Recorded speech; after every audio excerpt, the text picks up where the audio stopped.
이 같은 탈당 움직임 속에서 오늘 피습 사건 이후 서울대병원에서 치료를 받던 민주당의 이재명 대표가 퇴원을 합니다. 당내 비주류 연쇄 탈당 등 풀어야 할 숙제가 적잖은 상황에서 오늘 어떤 메시지를 내놓을지 주목되고 있습니다. 국회 취재기자가 연결돼 있습니다. 강민경 기자.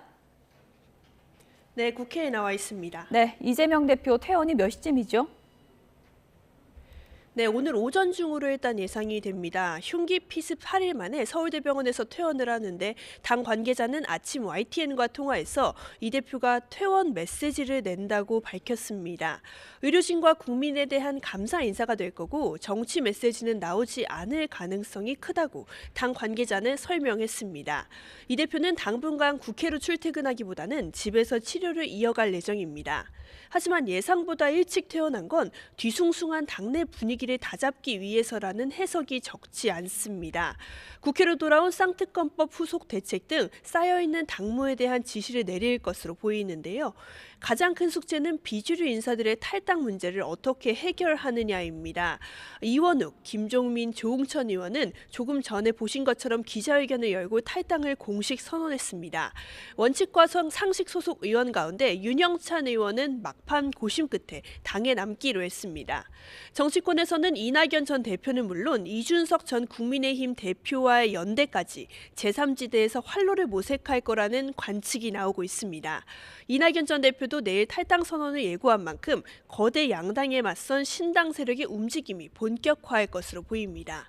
실제로 오늘 탈당을 선언한 이원욱 의원은 아침 MBC 라디오에서 신당 그룹이 쪼개지면 대한정당이 희망 가능성을 줄 수 없다며 빅텐트 역할을 해보고 싶다는 의사를 밝혔습니다. 네, 이번에 국민의힘 상황을 좀 짚어보겠습니다. 한동훈 위원장이 취임 후 처음으로 1박 2일 일정을 소화하는데요. 어느 지역 갑니까?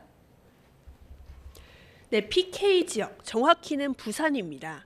현재 경남 창원에 있는 한동훈 위원장은 먼저 국립 3.15 민주묘지에 참배한 뒤에 경남도당 신년 인사회에 참석합니다. 오후에는 부산으로 넘어가 비대위 출범 뒤 처음으로 1박 2일 일정을 소화합니다. 일자리와 당직자 간담회에 잇따라 참석하고 저녁에는 시민들과 만납니다. 내일은 출범 뒤에 첫 비대위 현장 회의를 부산에서 열 예정입니다. 한 위원장의 이번 일정은 올해 총선 최대 승부처 중 하나인 PK 민심을 다잡기 위해서라는 해석이 나옵니다. 특히 부산에 공을 들이는 건 엑스포 유치 실패에 실망한 지역 민심을 달래려는 의도로 보입니다. 민주당 이재명 대표가 서울로 옮겨서 수술받은 데 대한 부산 내부 비판적인 여론을 파고들려 한다는 관측도 있습니다. 이틀 동안 말을 아꼈던 한 위원장은 오늘은 취재진과의 질의응답을 예고했습니다. 어제 야권 주도로 국회를 통과한 이태원 참사 특별법에 대한 거부권을 윤석열 대통령에게 건의할지에 우선 관심이 쏠립니다. 또 이른바 김건희 여사 리스크에 대한 당 입장도 주목됩니다. 당내에서는 김 여사 관련 특검법에 대통령이 거부권을 행사하며 여론이 악화한 만큼 추가 조치가 필요하다는 의견이 나오고 있습니다. 또 공천관리위원회 구성과 인적 쇄신 방향도 관심사라 한 위원장이 어떤 보관을 내놓을지 관심이 쏠리고 있습니다. 지금까지 국회에서 YTN 강민경입니다.